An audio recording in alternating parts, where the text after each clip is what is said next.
Ésaïe, chapitre 36. La menace de l'Assyrie contre Jérusalem.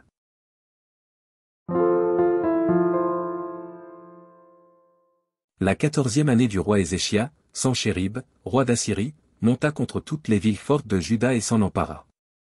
Et le roi d'Assyrie envoya de Laki à Jérusalem, vers le roi Ézéchia, Rabshaké avec une puissante armée. Rabshaké s'arrêta à l'aqueduc de l'étang supérieur, sur le chemin du champ du Foulon. Alors Eliakim, fils de Hilkija, chef de la maison du roi, se rendit auprès de lui, avec Skebna, le secrétaire, et Joch, fils d'Azaph, l'archiviste.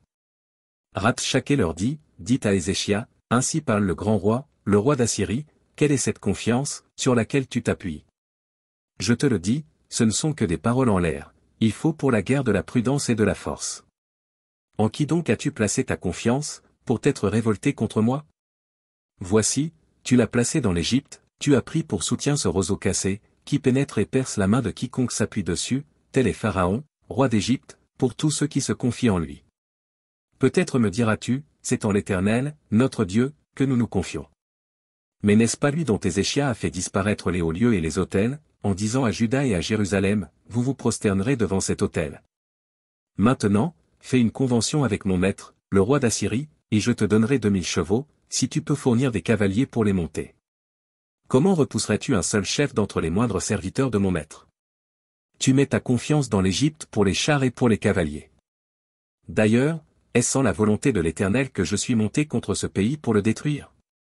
L'Éternel m'a dit, monte contre ce pays, et détruis-le.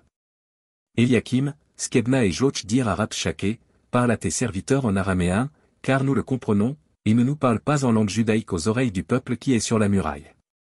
Rabshaké répondit, est-ce à ton maître et à toi que mon maître m'a envoyé dire ces paroles? N'est-ce pas à ces hommes assis sur la muraille pour manger leurs excréments et pour boire leur urine avec vous? Puis Rabshaké s'avança et cria de toute sa force en langue judaïque, écoutez les paroles du grand roi, du roi d'Assyrie. Ainsi parle le roi, que Ézéchia ne vous abuse point, car il ne pourra vous délivrer. Que Ézéchia ne vous amène point à vous confier en l'Éternel, en disant, l'Éternel nous délivrera, cette ville ne sera pas livrée entre les mains du roi d'Assyrie. N'écoutez point Ézéchia, car ainsi parle le roi d'Assyrie, faites la paix avec moi, rendez-vous à moi, et chacun de vous mangera de sa vigne et de son figuier, et chacun boira de l'eau de sa citerne. Jusqu'à ce que je vienne, et que je vous emmène dans un pays comme le vôtre, dans un pays de blé et de vin, un pays de pain et de vigne.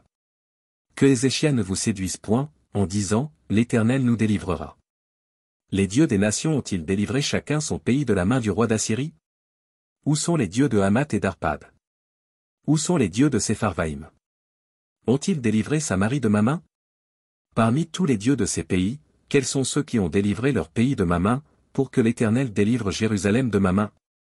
Mais ils se turent, et ne lui répondirent pas un mot, car le roi avait donné cet ordre, vous ne lui répondrez pas.